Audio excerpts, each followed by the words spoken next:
ครัวขามห้วยสั้นบ้านโนนสวรรค์คุมโนนสว่างเมืองพลทองเป็นครัวที่สำคัญในการเสื่อมตัวระหว่างบ้านต่อบ้านคือเสื่อมตัวบ้านโนนสว่างหาบ้านศาสตร์บ้านจานบ้านน้องเมกบ้านพ้นหน่อยขึ้นใส่ทางยุทธศาสตร์ 14B ไปหาบ้านดอนตลาดเมืองแก่ประสักเป็นเส้นทางดังเดิมของบ้านซึ่งมีความสำคัญในการสัญจรไปมาการค้าขายและทำมาหากินของพ่อแม่ประชาชนแต่เส้นดังกล่าวมีห้วยหองที่เลิกเฮ็ดให้การไปมาลำบากในฤดูฝนประชาชนที่สัญจรไปมาต้องได้เที่ยวทางเว้นที่มีระยะทางยาวไกลเมื่อเป็นแนวนั้นทางองค์การปกครองภาครัฐจึงได้นำพาสุขอยู่การก่อสร้างครัวแห่งนี้ขึ้นโดยมีทานสุภาพธรรมหักษาห้องเลขาผักแขวงแก่ประสักจึงได้มีแนวความคิดริเริ่มโดยเริ่มจากทานเองในการประกอบส่วนเกือบ500 ล้านกีบในการสร้างครัวครั้งนี้และได้เต่าโฮมระดมทุนจากผู้ประกอบการนักธุรกิจตลอดหอดพ่อแม่ประชาชนภายในบ้านและเจ้าอธิการวัดโนนสว่างเพื่อซุ้มใส่ในการก่อสร้างข้าพเจ้า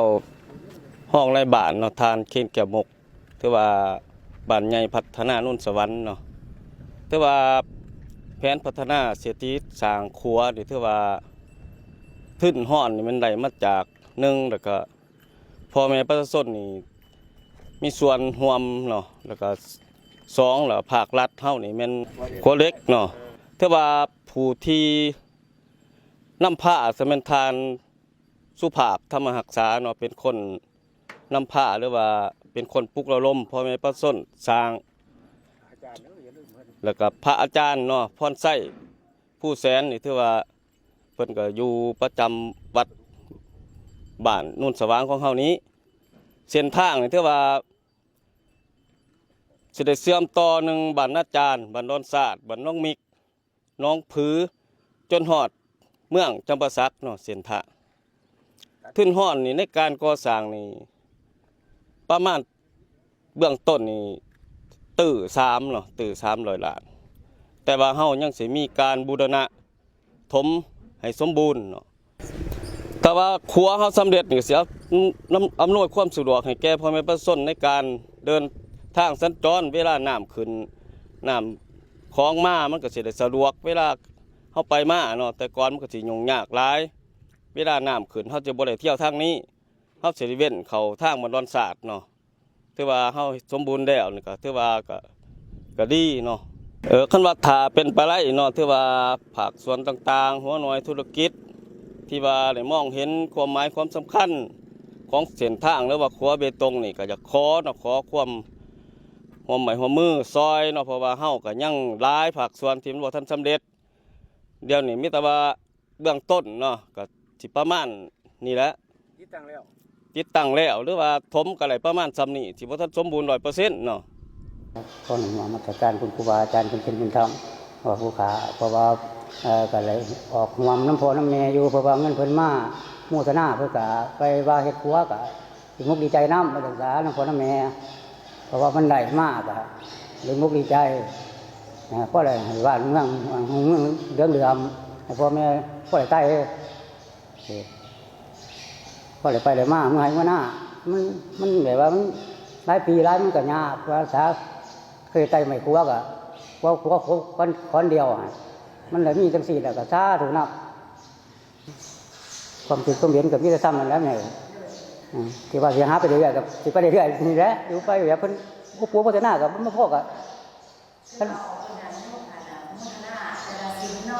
งานเป็นมุตนาแต่ละสินก็ได้อยู่สินสินดา2-3 ด่านแบบนี้ท่านเจอห่อเขาห่อยังกะคือแน่ก็หาหมอไปเป็นเบิร์ดว่าเงินอย่างไรเนาะความอย่างไรเนาะความจะได้ผัวกันษาก็เคยบอกอยู่ว่าเงินพ่อแม่มาผู้ผัวก็จะหน้าบริษัทดอกพี่จะเอาของผัวคือว่าเท่านั้นเห็นผัวมากก็ดีใจก็จะกระซ่าตุดำชาตุครัวแห่งนี้มีความกว้าง 4.6 เมตรยาว 15 เมตรสูง 7 เมตรเป็นประเภทครัวเล็กเบเลการออกแบบโครงสร้างครัวเป็นครัวทรวงเดี่ยวหากฐานเสาเป็นเบตงเสริมเหล็กสามารถรับน้ำหนักได้20 ตนปัจจุบันมีความคืบหน้าแม่นสำเร็จ95 ส่วนหอยแล้วการก่อสร้างมาฮอดปัจจุบันสำเร็จ95 ส่วนหอยภายหลังที่เริ่มลงมือก่อสร้างมาแต่ถ่ายปี 2024ข้าพเจ้าชื่อพรทิพย์สุริยการหัวหน้าของการโยธาธิการและขนส่งเมืองพลทองเนาะ ถือว่ามื้อนี้ก็ขอแสดงความขอบใจนำนักข่าวสื่อมวลชนของแขวงเนาะที่ได้มาสัมภาษณ์เกี่ยวกับการจัดตั้งปฏิบัติแบบงานโครงการก่อสร้างครัวเบเดขามห้วยสั้นบ้านโนนสวรรค์เมืองพนทองเนาะและจังสันแล้วโดยรวมได้แม่นเฮาปฏิบัติตามแผนพัฒนาเศรษฐกิจสังคมของเมืองเนาะที่ได้วางออกแม่นการขยายตารางเส้นทางคมนาคมให้มีการเสื่อมจอดบ้านต่อบ้านเนาะจะแสดงรูปแบบหรือว่ามาตรฐานในการออกแบบครัวดังกล่าวนี้เนาะก็แม่นยิงใส่ผืนฐานมาตรฐานเทคนิคของเบียงานโยธาธิการขนส่งเฮานี้แล้วโครงสร้างเบิกภาคส่วนรุมนี้เฮาจะเป็นการนำใส่เบตงเสริมเด็กเนาะภาคส่วนถึงก็แม่นเป็นโครงเด็กเบเดเนาะที่ได้รับการช่วยเหลือหรือว่าสนับสนุนจากภาครัฐเนาะก็คือองค์คณะภาคแขวงจำปาสักเนาะแผนกโยธาธิการขนส่งที่ได้มีการประกอบส่วนคือแนวนั้นแต่สำหรับมูลค่าในการก่อสร้างโครงการดังกล่าวนี้เนาะทั้งหมดก็แม่น 1.3 ตึกกว่ากี่พันเนาะและปัจจุบันนี้ความคืบหน้าในการจัดตั้งปฏิบัติเบียงานของโครงการนี้ก็แม่น 95% เนาะ 95% แต่ในระยะต่อหน้านี้เบียกที่มันยังค้างแม่นเฮาจะได้ซุ่มใส่ในการก่อสร้างกันเจือนหัวขัวเนาะแต่ก็รวมทั้งการปรับปรุงเส้นทางแต่ก็เบียกงานตกแต่งประดับประดาติดป้ายแต่ก็ห้าวกันตกหรือว่าลักมาล่าหันเนาะที่เฮาจะได้สืบต่อโครงการก่อสร้างครัวห้วยสั้นบ้านโพนสวรรค์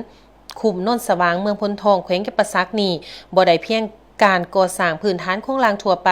แต่แม่นหมากผลของความสามัคคีอันยิ่งใหญ่ของทุกภาคส่วนและประชาชนภายในคุมโนนสว่างภายใต้การนำภาษีนำยางไก่สิทธิ์ทั้งประกอบส่วนของฐานสุภาพธรรมหักษา